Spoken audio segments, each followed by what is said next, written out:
Hello, everyone, and welcome to another edition of the Scenic View podcast. We got a special episode today. I think I say that every week. We do have special episodes every week, but this is even more special. We've had a string of special episodes.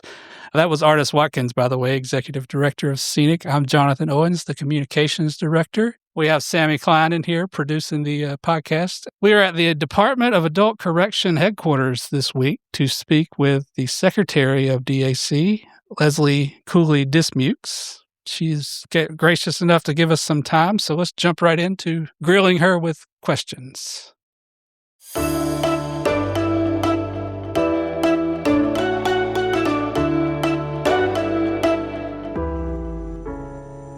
Artis, do you want to start? Well, first of all, I want to say I really like the Sanford you put on her last name. Dismukes instead of Dismukes, which of course it is. But I do appreciate the Sanford all the time on the podcast. But I'd be happy to start. So, Secretary Dismukes, welcome. For listeners who may not know you well yet, can you share a bit about your background and what led you ultimately to this role?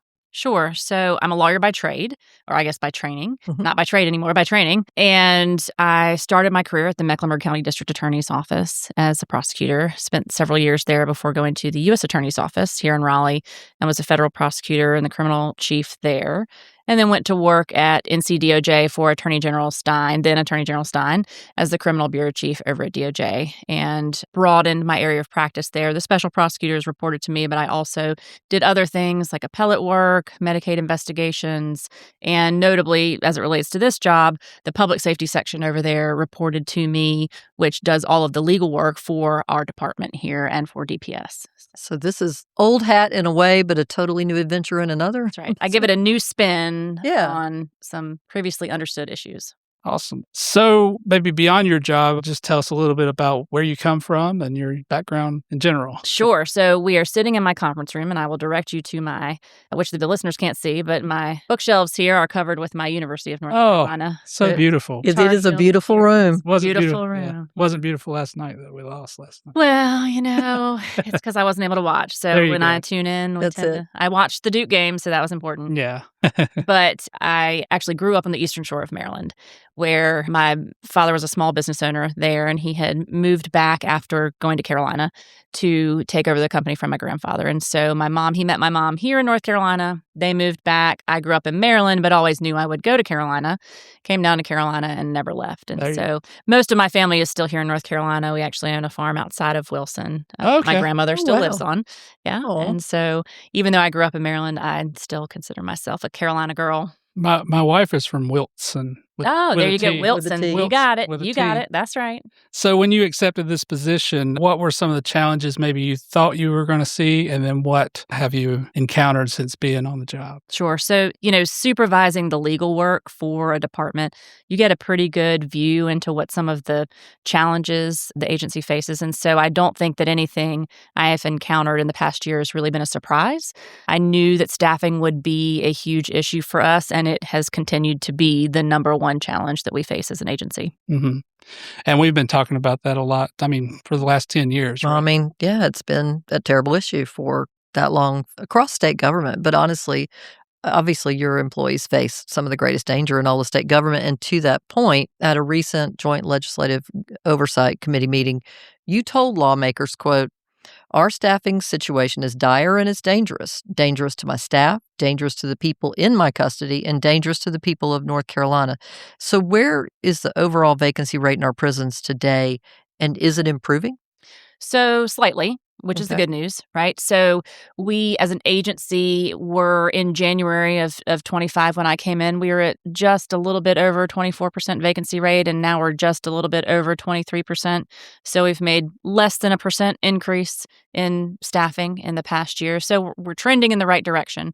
But for context, what I think is more powerful is to think about how our recruiting went last year. We recruited and hired more than 2,600 people into the department last year, which I think is amazing. But we lost more than 2,400. Yeah, they don't stay, do they? They do not. And so the delta there is, I think it was 164, right? So we made a difference by 164 folks last year. So we are trying, and we are moving in the right direction, but we've got a lot more work to do.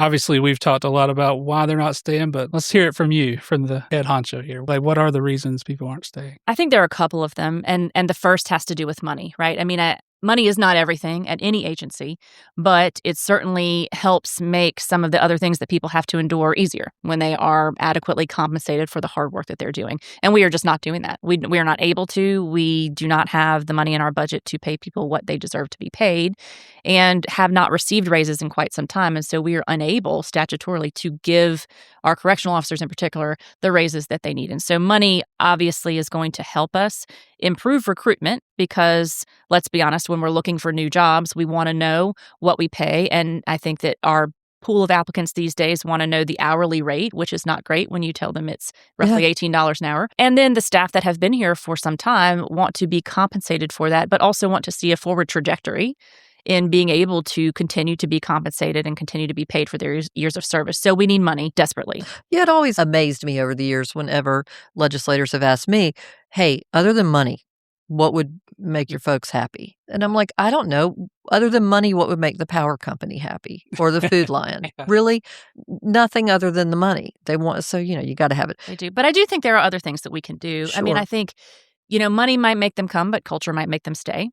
I like that. I think that we can continue to look at what we can do as an agency culturally to make people want to stay even through the hard times. So lapse salary is a hot topic right now. And Auditor Bullock put out a report saying that state agencies had just an enormous amount of positions where lapsed salary meant money that was supposed to go to salaries was just sitting in agencies. He didn't use the term sitting in agencies. That is my paraphrasing. But it made agencies look like they're not trying to hire people. I mean, there's legislators who are saying things out loud indicating that's what they're getting as the gist of this report. What are you doing with lapse salary? So for us, lapse salary, and we have had this conversation with the auditor's office and have been transparent with the legislature, we use every single bit of lapse salary from the positions that we cannot fill, even though we want to put back into our operational budget. We were $82 million over budget just in medical last year. We started the fiscal year that much in the hole with our operational budget. Our base budget has not kept up with the needs of our agency year over year. And so every single bit of lapse salary goes back into the operational budget and we use it all. Now, the challenge is going to be when we get staffed up, as I mentioned earlier, we need 9,000 and some change just to run safe prisons, and we are at 4,000 and some change. So we need those other 5,000 bodies.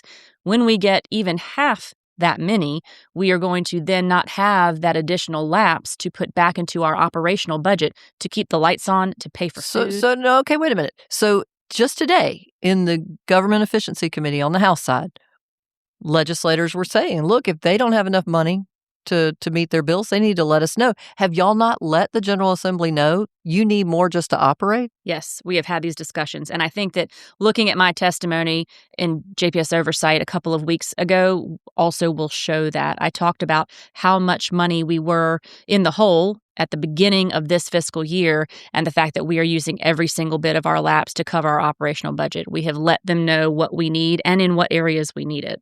Yeah. So when we talk about truth in budgeting and all the things that Auditor Bullock says, was their goal as the agency, the auditor's office in this, you kind of want that too, it sounds like. You want truth in budgeting. We do. We absolutely, and we said this in our response letter to the auditor. We said that we absolutely agree that we want to true up our budget. We need an operational budget that is able to account for all of our agency's needs because they've changed, just like everything does with the cost of living and the cost of goods and services as they rise. The cost of running our agency has changed, and we need to true that up because we need to staff up, and then we won't have the lapse to put to paying all of our various vendors that need us to pay them. So did today we were also hearing in the testimony of the legislature that some of these agencies just were very blatant that we're never going to hire in that particular position. We're just going to leave it open.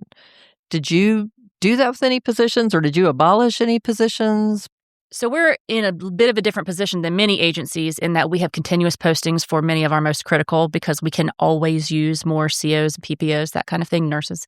But we do have a large number of positions that have been vacant for a long time because of our inability to staff them, because of our inability to pay them.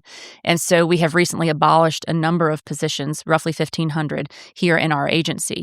But when I say abolish, I want to be really clear that what we did is abolish those positions to take the money from those positions and the lapse that they were generating and put them into our operational base budget so we can fund things like the overtime that our staff is working, the cost of medical, the cost of food, the cost of our facility improvements, all of which comes out of our operating budget. So it basically makes it a stable source of money in our base budget when our base budget has not changed by abolishing those positions.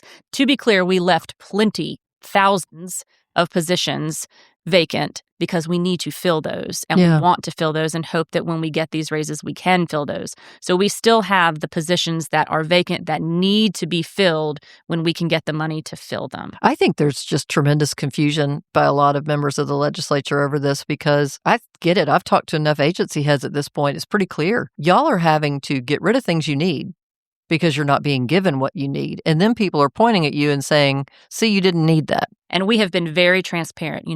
We have been asked by the legislature to provide fund codes for where our money is going from lapse salary, and we have done that because we have to. We will run out of money before the end of this fiscal year. We will not be able to pay our bills that we have to pay. I mean, we talk about government efficiency. This sounds like the least efficient manner to handle things, not by y'all's end as the agency, but as a state. We just need to fund things, not have this perpetual cycle of people leaving and then we have to retrain them and then the counties hire them away. It's just, that's the least efficient thing I can think of, as opposed to just asking you what you need and seeing if we can meet that. Agree. We have tried to be as transparent as possible and provide as much information and data. We're a very data-driven agency, and we will provide whatever data the legislature needs so that we can move the needle. I love that. So I've told my staff that 2026 is the year of retention. If you think about losing 2,400 folks last year, what if we had only lost half of that? Where would we be in the staffing of our prisons? One of the things that comes up is the high cost of turnover. Mm-hmm. And so if you're not keeping folks, that's really expensive, in addition to being inefficient and even a safety issue, not to have enough people who've been there a while and know what's going on. It's expensive. It is. We have looked at other states and where they have been successful, and I think Florida in particular is a good example of this. But when you can get someone to hang on past the second year, when you can just get that delta to be slightly longer, the return on investment is actually so much larger in terms of both the retention of other staff, even if you lose people after 2 years, but also in the investments you're making into people. And so we're looking at how we can get people to stay just a little bit longer, and then hopefully that will translate into much longer. I didn't know that. That's interesting. So in 2024, our prison population grew while the number of correctional officers actually declined. What's that mean for daily operation and the safety inside the facilities? Sure. I think it's simple numbers, right? You think of more people who need to be supervised and fewer people to do the supervision. Yeah. And that just means the sheer ratio of people is not even man-to-man, or, you're completely in zone defense at that point. And it is very difficult to manage when something gets out of hand. And that doesn't happen every day, but that is a great concern that we have. And so we're trying to do more with less. One of the things that I told the legislature about was we look at staffing, or we look at vacancy rates in a couple of different ways. But I think the most telling vacancy rate, we have our overall staff vacancy rate, which is based on FTEs. But the most telling is when we look at what the post chart should be. So what the assignments should be for the prison and where we are based on how many people we have and the delta between those two. And so when we look at our post chart right now, agency-wide for all 55 facilities, we should be somewhere in the 9,000s for staffing. And we are staffed somewhere in the 4,000s for staffing. We are running at basically a 49% vacancy rate. We are roughly 300 people just above the baseline of what would be the critical number of people we have to run prisons. And the critical number over the years has changed. Oh, my goodness. 25 years ago, saying one officer for 50 offenders in the institution would be considered far too little. Right. And that just blows my mind to think back about that. And now what we're hearing from a lot of people is they're oftentimes told, you're going home because we're letting you at the end of the day. I haven't heard it from our staff, but it's not surprising. It is, we often talk about whether or not we should talk about our vacancy rates publicly. Yeah. Because whether or not that poses a danger to our staff. And I think that It could, but I think that also if we don't speak about it, look, the people who could potentially cause the danger know the vacancy rates. They do. They live it every single day. So they already know that the danger is already there, which was my point to the legislature. The danger exists. It is there. It is just a matter of time. And so we have to talk about it publicly because we have to raise awareness. Yeah.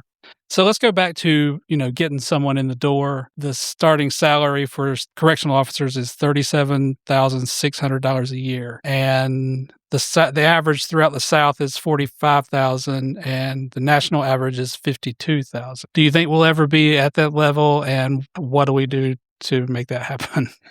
So, and as I told JPS Oversight a couple of weeks ago, we need their help.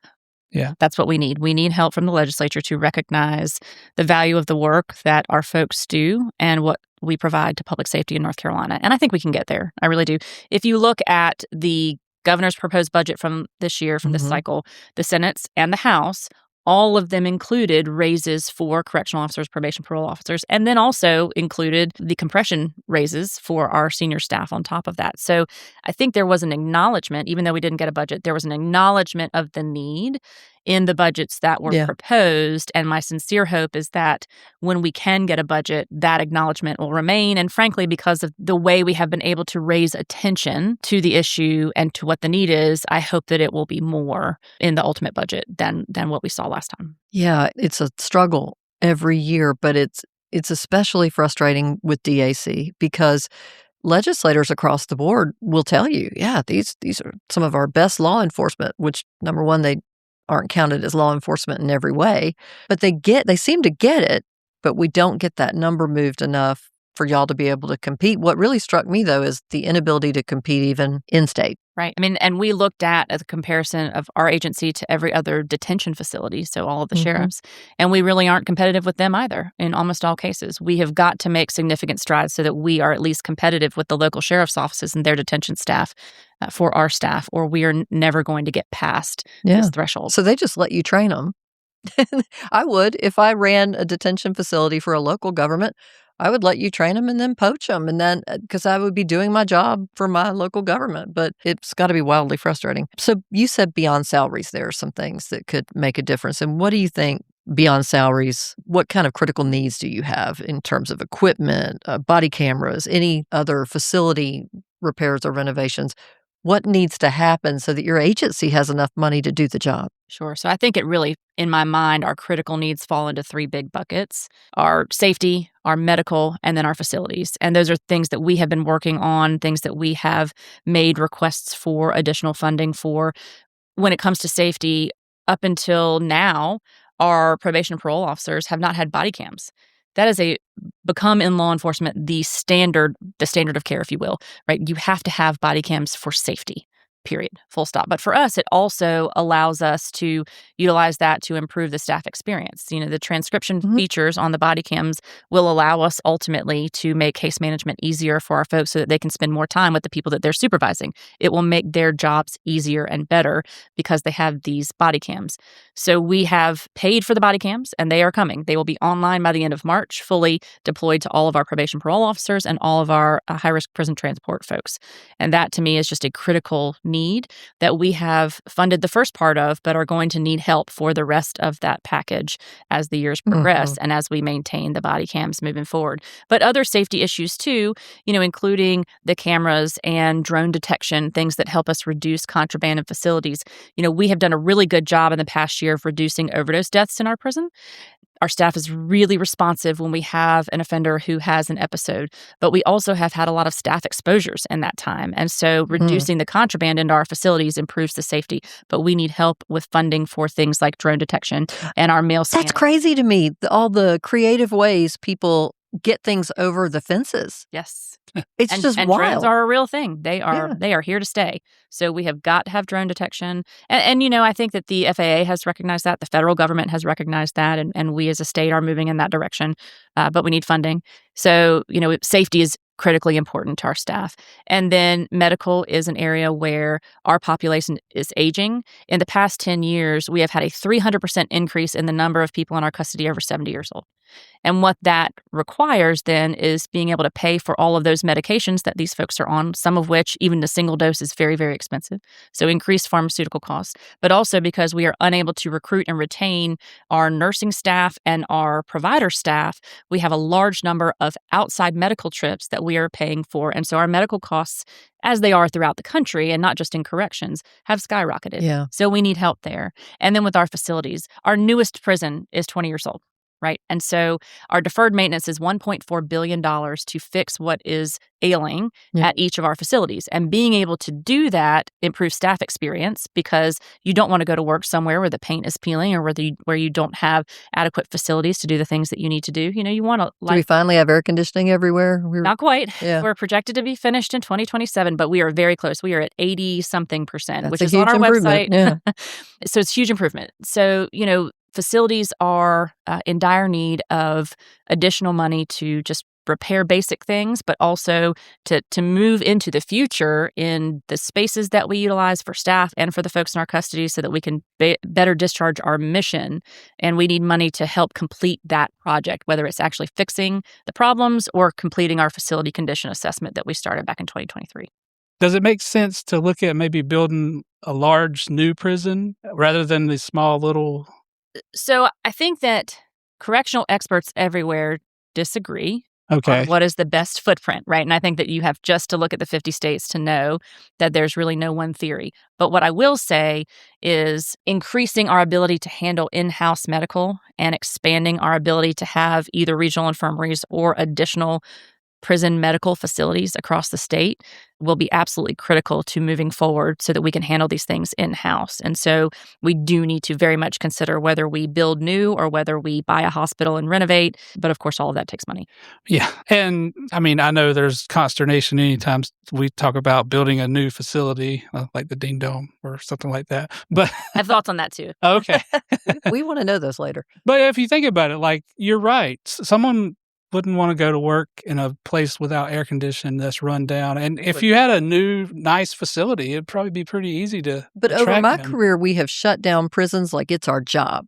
And that's a great, nobody wants a state full of prisons and full of imprisoned people. Yeah. But what's been fascinating is to watch the move towards let's have less prisons, let's have less, justice reinvestment and all that stuff, and let's have more people dealt with outside of the prison system. And then you get the backlash of, hey, we've got people on the street that have done something they shouldn't have. And somebody's always looking for somebody to blame. Sometimes the prison system ends up getting blamed. But I've wondered about the dramatic number of prisons we've closed in the last few decades. We've heard from members that that's making it tough. So our footprint right now is about 38,000 beds, and we're nowhere close to needing that many beds right now. We have increased over the past years, as you mentioned, fairly significantly, and probably will increase a little bit more. But with our current footprint, we have enough beds to house, theoretically, where we might go with our criminal justice population. If we are doing our job as an agency and as a state supporting our agency, we are going to run the type of programming while people are in our custody and also on supervision that will enable us to bring the prison population down because people will not come back to see us. To bring it down the right way. That's right. And that is the ideal, I think, is to control the prison population by rehabilitation and reentry and making sure that people have successful supports in the community. None of which we can do, however, without staff to run safe prisons. You have to fund it. You do. So you talked about nurses, and I see a graphic here, I think from your website that says North Carolina compared to I guess this is the Southeast, our nurses make about $58,800 a year. Whereas, I mean, the rest, West Virginia surprised me, $84,000 for their nurses. Tennessee, $83,000. We are severely lagging behind, even behind Kentucky, $59,000. So how do you compete for nurses in this situation? I mean, obviously there's hospitals everywhere that probably pay more than this, right?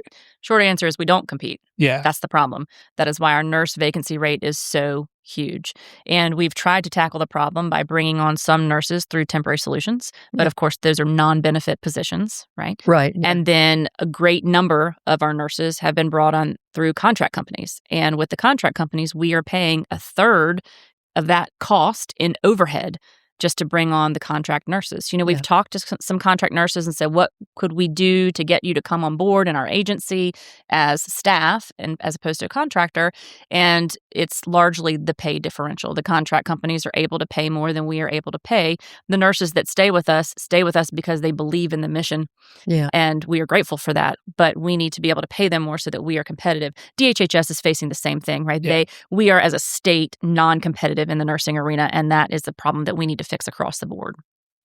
Well, when you were speaking to the legislature a few weeks ago, you got everybody's attention, which was great. I mean, I think for the folks that work in the adult corrections, I think they felt somebody was speaking for them in such a public way, for real. And that's a lot. They need to know somebody's fighting for them. And I think you made that clear.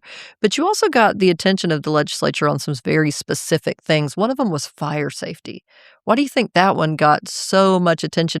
I think the visual on that is horrible. Yeah. Right? It's horrific to think about the fact that we have prisons that are concrete and bars, and we do not have a way to adequately keep people safe, staff and the folks in our custody, inside prison. And we've got to fix that as a basic safety need. I mean, do you want to come to work every day at a place where someone is walking around on fire watch instead of to say that there's a fire because we don't have the ventilation systems to draw out the smoke and the CO2? I mean, no one wants to work in those conditions. No one wants to live in those conditions either. And so we've got to fix that. I think that part of the challenge has been over the years, because the agency has been separate and then together and then separate, is that in budgeting and in trying to figure out priorities for budgeting, there's a big category called life safety. And, these are all life safety things, but so is HVAC and so are some other things that, tend to get lumped in. But the thing that is literally critical is our fire safety. And so this year, what we did is pull it out and draw that to the legislature's specific attention, because it has the possibility of being catastrophic. And there's a huge liability for the state there too, right? It is. I mean, yeah. It is going to cost us way more than $23 million if we have a big event. So we put the $23 million on it and fix the problem. And, I mean, just all of these issues seem to compound each other. Like the vacancy rate, I remember 2017 at the attack at Pasquotank. I mean, a fire was a big part of that, right? There was a fire there as well. That was the diversion, yep. Everything that happened that year was so terrible. It happened within the span of 6 months. And the legislature was a bit passionate and motivated after that to take some steps, and they did, that were very good and corrective. But, it's like anything else. It only keeps momentum, but for so long. And after that, it was just kind of lost. So how real do you think the possibility? We have said as an organization, and you correct us publicly if we're wrong, we have said something similar to what you said in committee that day, which is this is not a matter, as far as our members tell us, it's not if, it's when something like that could happen again in a very real possibility way, not a far-fetched idea. No, it's not theoretical. It is very much real every single day. And I honestly don't know how we have avoided it thus far. I don't either. It's luck.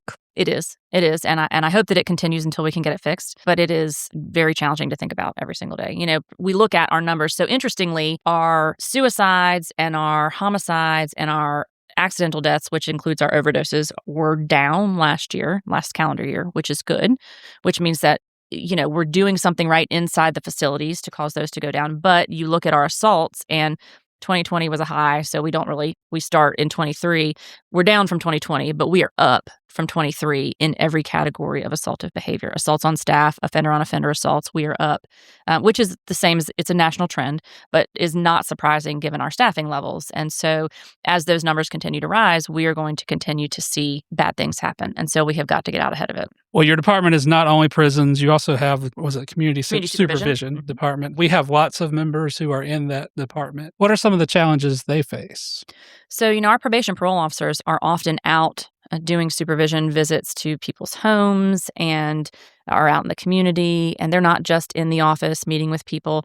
And one of the big reasons why I wanted to get this safety package on board is because they don't often get to go with a big group to these locations. Some of them are very remote.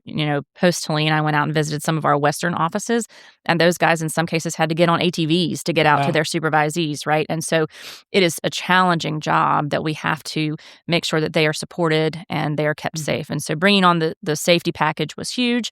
And then also making sure that we got all of our Viper radios sorted out so that we have that fully deployed across the agency, I think was a really big deal for them. But then the other thing that they're asked to do do is really work on community supports for all the people that they supervise. They are the nexus from custody to supervision, then the transition back into the community. So they also perform a lot of social work functions that require them to have a lot of soft skills and make community connections so that they can look for housing and programming for the people that they supervise. So they really have to wear a lot of hats. And how hard is it to recruit people for those jobs? We have done a better job with that. I think one reason could be the benefits, right? Our probation parole officers do get the special separation allowance that law enforcement officers get. And our they finally got it a few years ago. That's right. Though. And so our vacancy rate is slightly better for PPOs than it is for COs. But I also credit a lot to our recruitment teams on that front too. We are out and about. And also in the communities, correction officers go to work at a facility and they do God's work at the facility.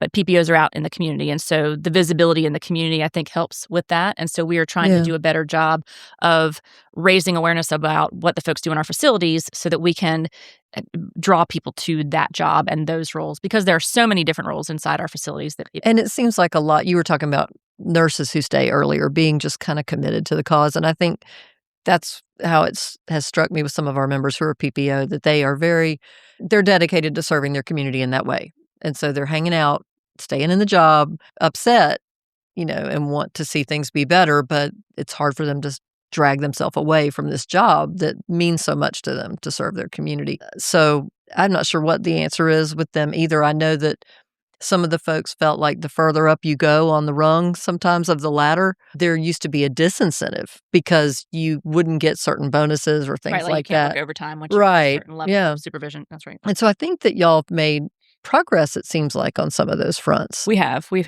changed the rules recently to allow more staff to take advantage of overtime. That's big. It is. And we are, our critical staffing levels in prisons has also allowed us to potentially open up some overtime opportunities for probation parole officers in doing some transport, which is something that they are qualified to do and would help on the institution side. Gosh, yes. But would also allow opportunities for some overtime. Some folks do want and need to work overtime, and the availability of some of that voluntary overtime, I think, will help with some of that. But we certainly need raises for our probation parole officers too.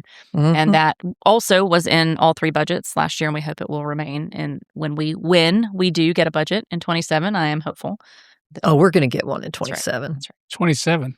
Hopefully 26. I'm sorry, 26. We're going to get one in 26. From your lips to God's ears. No, it's going to happen. It's happening. Well, I mean, we've kept you way longer than we said we would. We could talk should I say corrections there? So interestingly, in the industry, we say corrections, right? Okay. The industry is corrections. But when we were named, we were the Department of Adult Correction. Okay. I think we were the only singular. It is nationwide. it's awkward to say it. It is. Yeah. Do you need a technical corrections? Right, exactly. To get technical correction. Look, then we would have to pay all this money to redo all of our Oh, that's true. and everything else.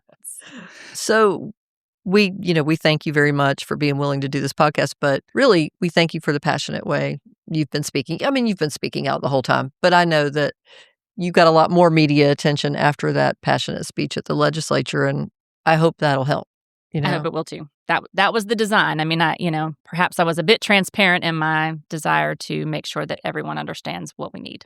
Well, I think the most striking piece of data I've ever seen about prisons is that folks who work there die at age 59, as opposed to the national average of 75.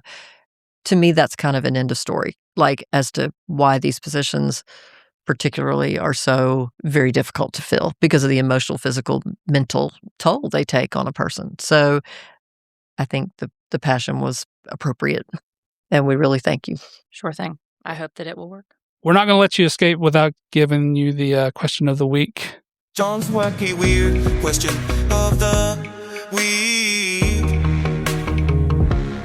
I think since we're downtown Raleigh, we don't usually get down here much. And maybe our question will be, what is your favorite thing in downtown Raleigh?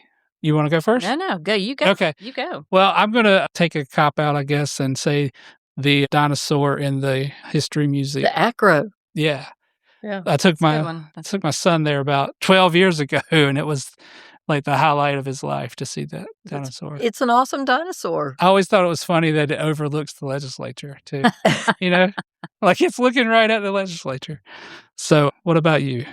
secretary? My favorite thing about downtown Raleigh is historic Oakwood. Oh, okay. It is a beautiful place, a lot of really old homes with a beautiful cemetery with a lot of history. I think if you haven't given a walk through historic Oakwood, everybody should do it. Where is that? Is That way. Oakwood? Near, near Krispy Kreme, to put it in Yes. terms. Yes. Oh, yeah. Yeah, that's right. Yeah, you got Yes. it. Yeah.